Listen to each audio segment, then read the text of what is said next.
Hey, Thabreakmasta here, and it's gonna be my Avatar: The Legend of Korra Episode 8 review. Amazing, amazing. But I can't even say anything else. So it's just it's just wow. I mean, seriously. Oh man, this episode. So yeah, let me just get into it. Cause like I said, this episode is just all out crazy. It don't make any sense. I just like I couldn't stop cheesing. Just too much. So yeah. You know, Team Avatar or Mako, Bolin, Korra, you know, and Sami, they're all coming together to be able to move into the, you know, the Avatar Temple. So that's what's going on. Everyone's getting their stuff together, getting inside into the temple and everything like that. Apparently, Sami had a lot of crap. So yeah, they had to like those freaking I don't know how those airbender dudes were able to lift all that, but they lifted up, try to put it all in the castle. Apparently, there's two sides. There's a boys' dorm and a girls' dorm. So as you know, girls are going that side, boys are going that side. And Bolin was like leaving. He's like, yeah, I'm a boy, and he's all going over this side. It's like stupid. And yeah, Milo, dude, he was just so stupid in this episode. I don't know what brought him. He was all saying to Sami like, wow, you're pretty and stuff. I'm like, he was too funny in this episode. He's just too funny. I love that kid. He's funny. And so Mako and Bolin went to their side with Milo, and so then Iki was walking Korra and Asami to their side, and apparently Iki's like, "Hey, did you know that Korra liked Mako?" And Korra's like, "Oh crap," because you don't want to say that to her. What's up with that, you know? And so she's like, "Hey, no, just get out of here, get out of here." So they had to get her out of that room and stuff like that. And so you know they're just doing some little bit of chit chat as they're in there and everything like that, trying to kind of praising her and whatnot. And so yeah.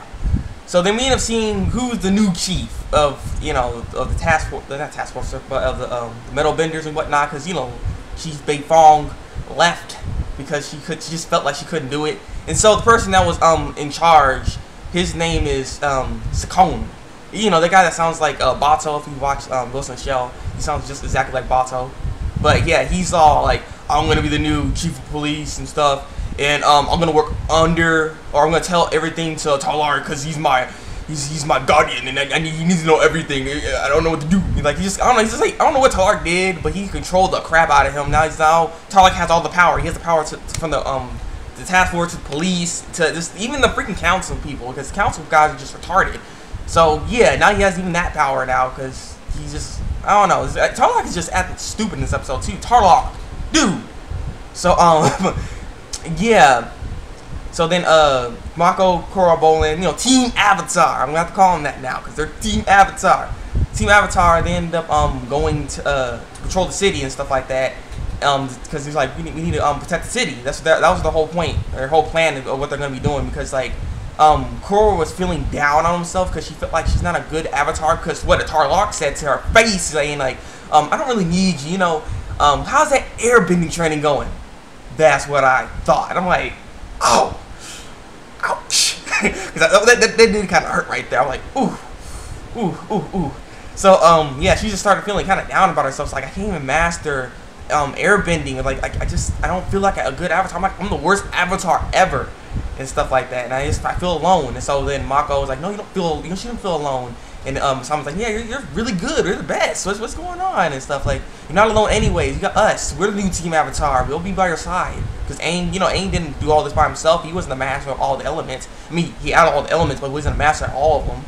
Eric, yeah, probably. But yeah, he wasn't the master of everything. So he's like, we'll help you and everything. So they ended up started to patrol the city and everything like that. Apparently, Asami Sato's car, or all the Sato's car, have like, I guess, these radios where it goes into the to tell you what's going on around the city, like, oh, you know, you got this police car going over here, and people, some crap going down, basically, you know, like a police car basically has those little things, like this stuff that's happening. And so yeah, some key blockers were doing some crap. I'm not exactly sure what they were doing, but Team Avatar had to go get them, and they were getting them, and they actually did pretty darn well. Freaking Asami had to electrocute them once they got close, and just like this. So yeah, they ended up getting them and arresting them, and then team, you know, TARLOCK's team and whatnot actually came after the fact. So if they didn't even come, that's what Korra was saying. Like, if he didn't even come, they would have left. They would have gotten away, and that was odd actually. Why did TARLOCK take forever to actually just come? You know what I mean? Isn't it, something's not right about this? Like Tarlock, something's wrong with this dude. And I feel like he's falling right into Amon's hands, like literally. Like what he does next is just like what the heck. So yeah, so they end up arresting him, and then he ended up telling Korra like, get out of my way. Don't let your little team, ragtag team, come in my way of my business, you know. So that was her first warning and everything like that. And then yeah, so after all that happens, freaking Tarlock, this dude, he ends up going to the councilman. He's like, I got this new law I'm gonna put into place. Basically, he's gonna make it to where all civilians, non-benders, go back into their house coming like 9 o'clock or something like that when it gets nightfall, like nighttime, basically. So you know they have a curfew for non-benders and stuff like that. For non-benders, you hear that? And he wants to arrest any people that are associated or working with Amon from the you know, for that freaking group they have. And he's just like he's falling into their hands. This is exactly what he's talking about. He's freaking oppressing the people, the non-benders that haven't done anything. Yeah, there could be some non-benders that are trying to become chi blockers and join Amon's crew and whatnot. But I mean, you can't just go around doing that stuff. But apparently, you know, Tarlock's like, not Tarlock, but Tensen's like, no, this is a stupid idea. What this is exactly what he wants. And then freaking councilman, he's like, well, you know, we have to do something, otherwise, you know, he's gonna keep terrorizing the town and blah blah blah blah. And then freaking councilman, okay, I agree. Like, it's like these guys don't have a freaking mind or something. There's something wrong with them. I don't understand them. They're like some old duds or something. They're just brainwashed or something. I don't even know what's wrong with them. But they agree to this law. And so then Korra ends up finding about this thing because they're going to patrol the city again. And so they're patrolling the city. They end up going over there to where the call was. And apparently there was nothing going on. There was no chi blockers. There was nothing. There were regular civilians and they're getting detained. They're getting locked up basically.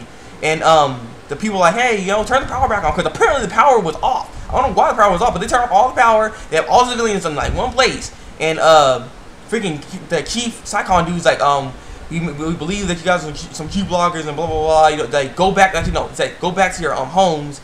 Otherwise, you'll get arrested. And he's like, yeah, we'll go back to our homes, but turn the power back on. I'm like, dude, I understand the dude. To turn the power back on then.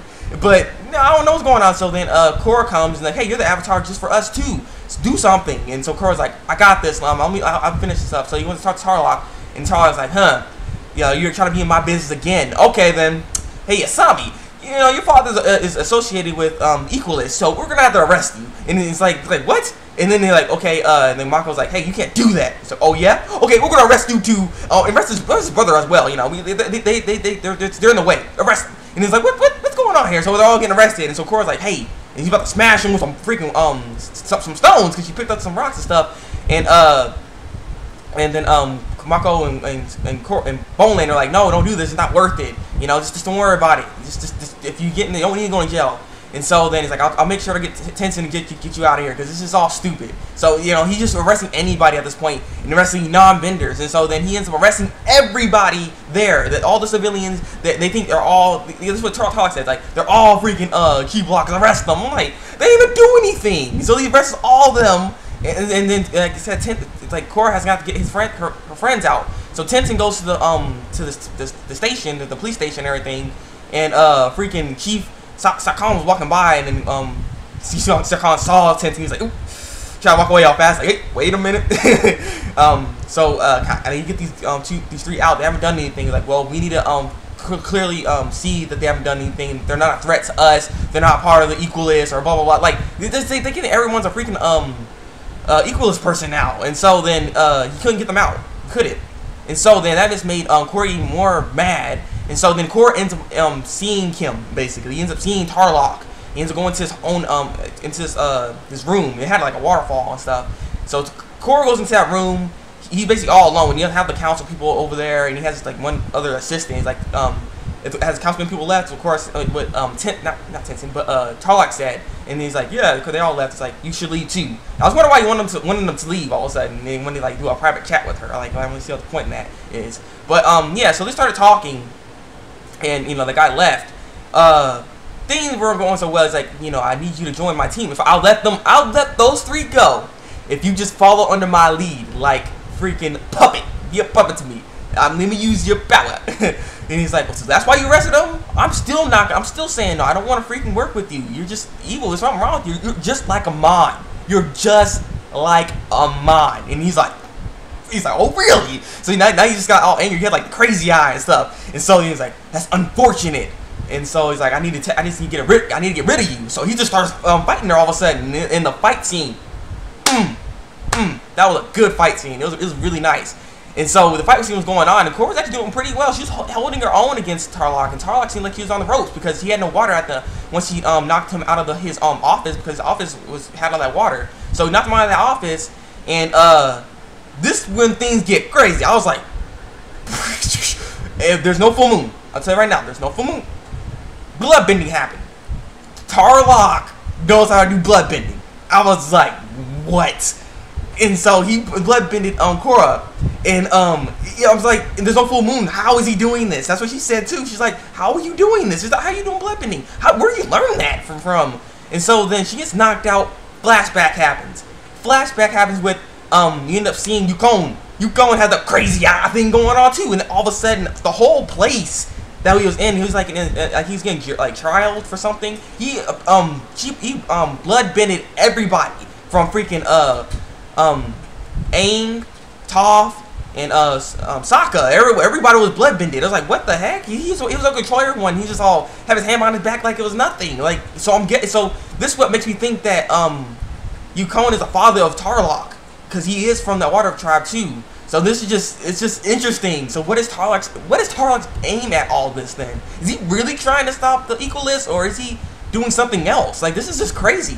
And so then he ends up getting Korra, putting her into the car, and like, I'm gonna take you somewhere where no one can find you and crap. So he's just like literally getting rid of her. I don't know what he's gonna do to her, but this episode, wow. I mean, just like I said, this was like, what the heck? Now I have to make a little discussion video on this, because this is just ridiculous. Because I'm like, I don't even understand how in the heck TARLOCK was able to bloodbend without no full moon, and he's like, you don't even know so much about him. So I want to know more about TARLOCK. And I want to know his aim for all this. It's just like, he has this new stupid bill going on. He's gonna arrest the regular citizens. This is exactly what Amon wants. He's like, yes, you benders are gonna be this dumb to arrest non-citizens, just these non-benders for nothing, and then investigate them and treat them like criminals, and they haven't done anything. And this is just like, he's literally falling into his plan. This is what exactly Amon wants, and TARLOCK is just being too forceful. That's what he even said to Korra. Korra's like, she's like, you're doing the same thing, kind of you know, forcing people ideology on yourself, and not ideology, but she's trying to force people to do whatever she wants, basically, in a sense. She's not really doing like what TARLOCK's doing, but still, that's like, we're kind of the same. So it's just like, this episode is like, wow. I was just blown away. I'm just like, what the heck, freaking TARLOCK, man. So what do you think about this episode? Yukon, do you think TARLOCK is Yukon's son, or what? And like, I'm curious what these flashbacks mean exactly, because they all go together too.